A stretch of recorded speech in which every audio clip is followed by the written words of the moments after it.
Okay, thank you, Emily, for the introduction, and good morning or good afternoon or good evening to everybody, depending on your time zone. So I hope that you can hear me okay and see my slides. I'm just going to proceed. So this presentation is going to be about our CCT detector concept, which is dedicated for a Compton and proximity imaging system for in vivo imaging of actinium-225.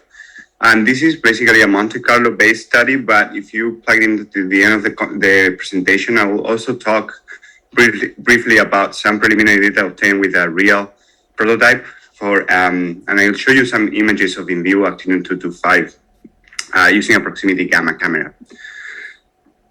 So without further ado, let me introduce you of why do we need actinium-225 for clinical in vivo imaging? Just first of all, let me motivate my talk. So actinium-225 is a popular isotope for targeted alpha therapy, as you might know, that has shown excellent results treating different types of solid and liquid tumors.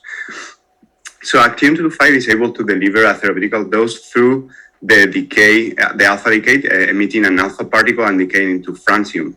And this actinium-225 is typically linked to a targeting vector through a chelator, which forms the actinium-225 radiopharmaceutical.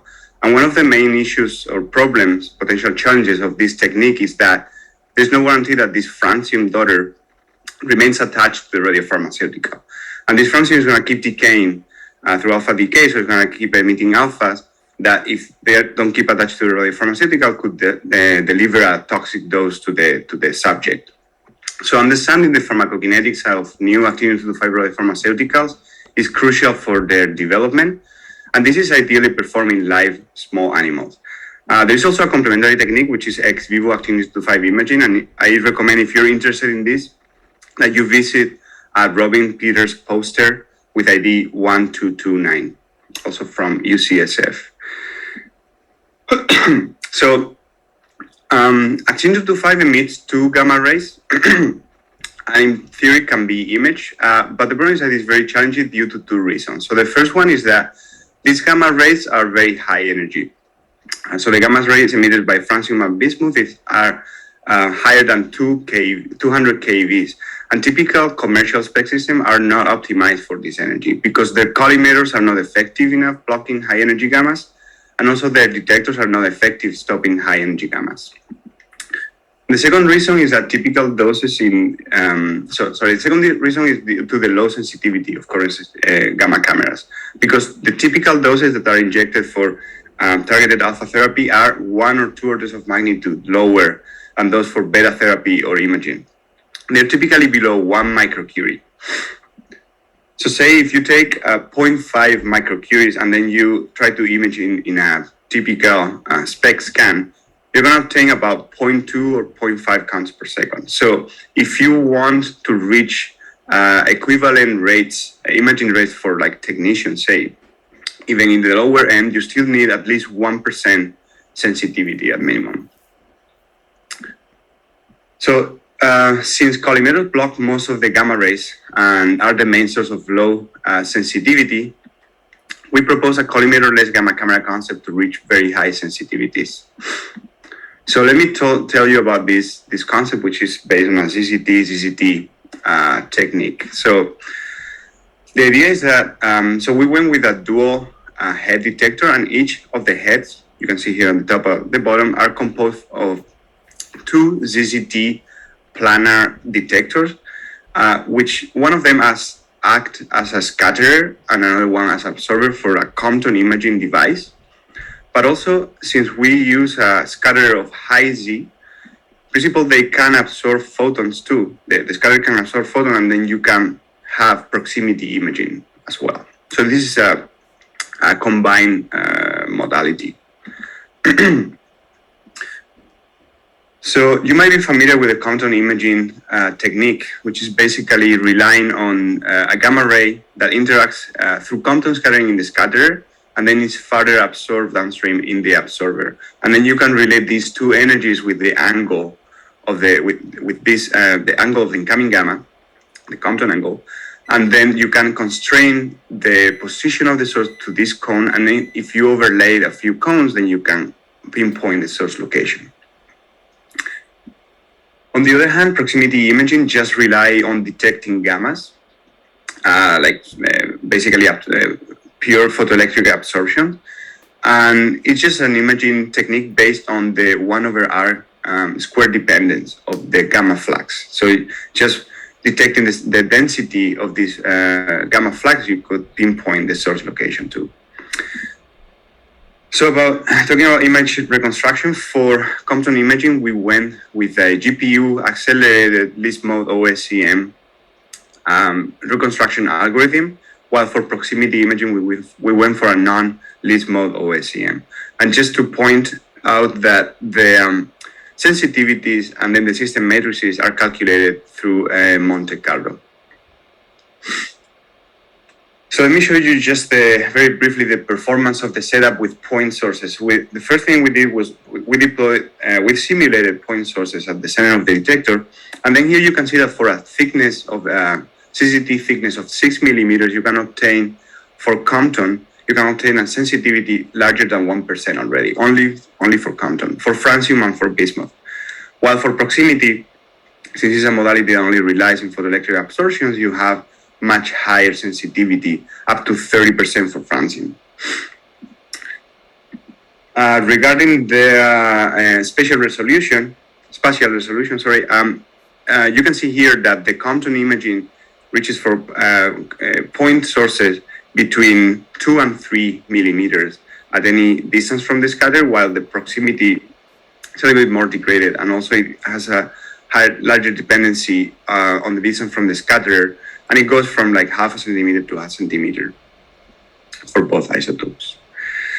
So now we wanted to characterize our system with something more complicated, and we focus on extremely low activity hot rod phantoms. So I wanted to stress the extremely low activity of these phantoms, because that's the key for to be able to demonstrate imaging of targeted alpha therapy isotopes, right? So here we tested Compton imaging of phantoms with only 4 microcuries and 1 microcuries. So this is the usual micro-Lorenzo phantom that is planar, is 1 millimeter thick, and if you place very close to the scatter, just 1 millimeter, then you obtain these images for 4 microcuries and for 1 microcuries. This is for bismuth and francium respectively. And here basically you can see that you can resolve the 1.5 millimeters rod in all the cases. If you place the phantom at the center of the detector, this is basically the worst case, because it's the farthest from the detector you can be. The images get a little bit more degraded, but still for bismuth, you can determine the 2 millimeters features, although from francium is more degraded. So anything you can get in between, it would be in between these two, the quality of these two images. Regarding proximity, since the sensitivity is much higher, we went with 0.1 microcuries phantom. This is 1 order of magnitude lower than this. And we used this phantom here in order to demonstrate that we could resolve 2 points of 1 millimeter diameter at 1 centimeter distance. And you might want to adjust the contours of your screen, but here you have 2 points for bismuth and francium well separated. And this is for 1 millimeter distance from the scatter. Also, I didn't say this is for only a 15 minutes exposure.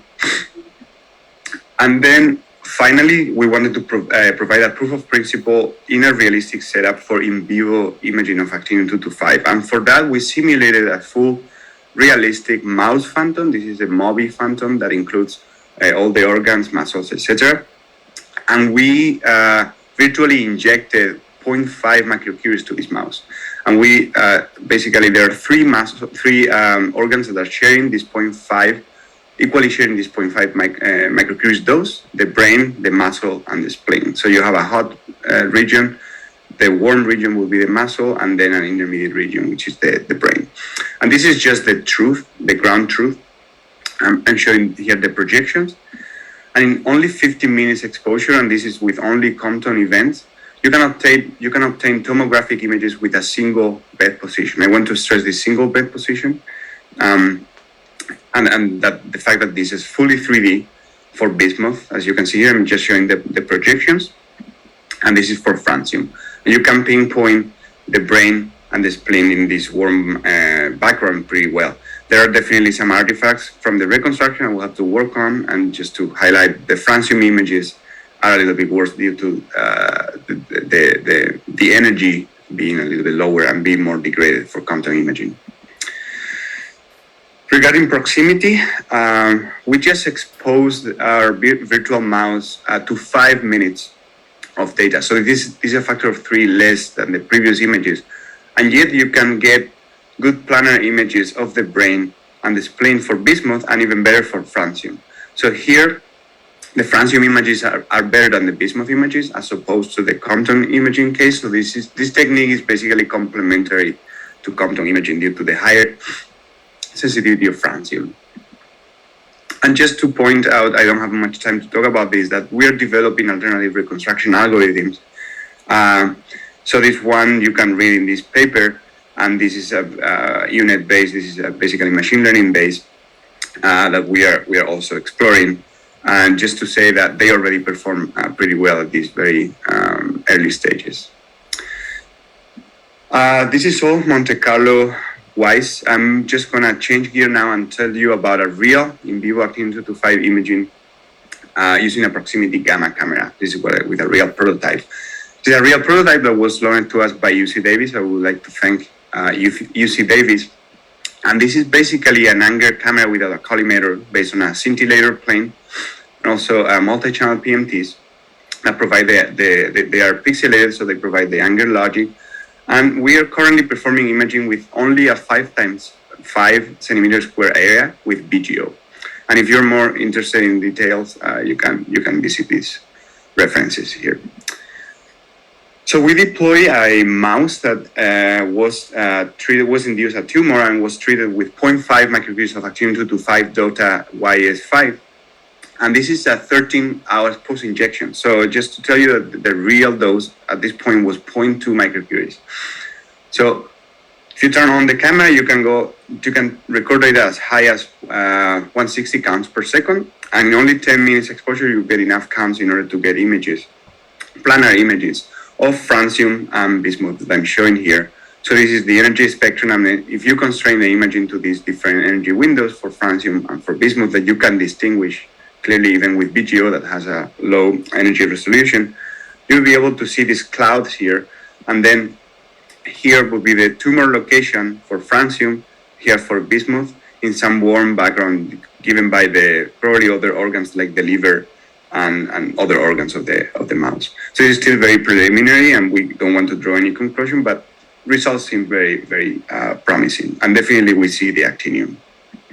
Javier, 1 more minute. Oh, perfect. On summary. Yeah, I'm just done. So just to summarize, our Monte Carlo simulations predict that CCT-based Compton and proximity gamma camera is able to image actinium-225 in vivo. We reach a sensitivity over 1% and spatial resolution of 2 to 3 millimeters for francium and bismuth.